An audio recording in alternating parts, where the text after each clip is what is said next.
Okay, so how to use a sewing gauge. So on this, it's metal.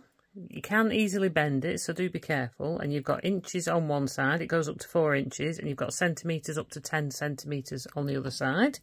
Good for measuring on your knitting as well. And then you've got this slider that slides up and down against the centre, up to the measurement that you want. So for the easiest use for it is for measuring your hems and seams. So you could be at your pressing table, your ironing board, and you want a 1/2 inch seam allowance, for example. You would push the slide down to the 1/2 inch mark, so this flat edge is against the 1/2 inch mark. And then obviously this is the end line here, so you would fold your hem up, and you want your folded edge flush with this little red guide here, so it's level with that. And then your hem you would line up with this black line here, and that will give you your 1/2 inch seam allowance, or inch, or whatever size that you're going to do, so that you could then press that and then move along a little bit, fold it up to meet the line again. That's your 1/2 inch again, press that, and then that's your seam pressed evenly. Easy way to measure it all the way along, ready for you to sew it. You've also got a point on this end, so if you're turning things through and you want to get your corners nice and neat, so if you're making a little pouch and when you turn it through, you can push your corners through with this. Don't push anything too thick, or don't be too strong with it, because they are a thin metal and can bend. But that's quite good for getting your nice sharp corner points.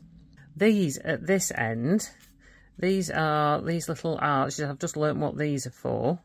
These are for making, when you're sewing a button on, and if you're putting your buttons going to go through something that's quite thick or bulky, and you want to have, you've got your regular flat button, but you want it to be like a button with a shank on the back, so there's a bit more space for the fabric to fit under the button when it's buttoned up.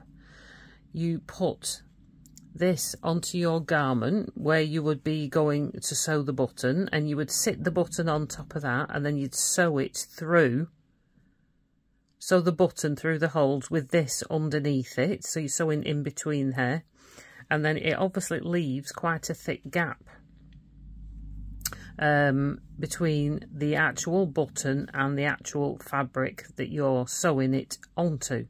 So then your button will be sewn on sturdy, but it'll be a little bit looser, so that you've got the extra space for putting it through thick fabrics. And then there's a couple of these on here, so there's 2 extra layers on there, so you can actually set it how thick that you want it, whether you want 1 layer, 2 layers, or 3 layers. But that's what those are for. So imagine that was your button, and you were sitting it on top of there. You want this thick space, sew through there, and it just gives you that space in between the button and the fabric. And then the coolest thing I think that you can do with this, you can use it like a compass for drawing a circle. So I just need to use a pin. You can, for drawing it on paper or drawing it on your fabric, stick a pin through the hole in this point here. Set your gauge, how big you want your circle to be. So say I want a 3-inch circle. I've set that to 3 inches. Put your pencil into the hole. I've made my pencil quite sharp, or use a propelling pencil, and then you can just go round in a circle, and then you've got a perfect 3-inch circle.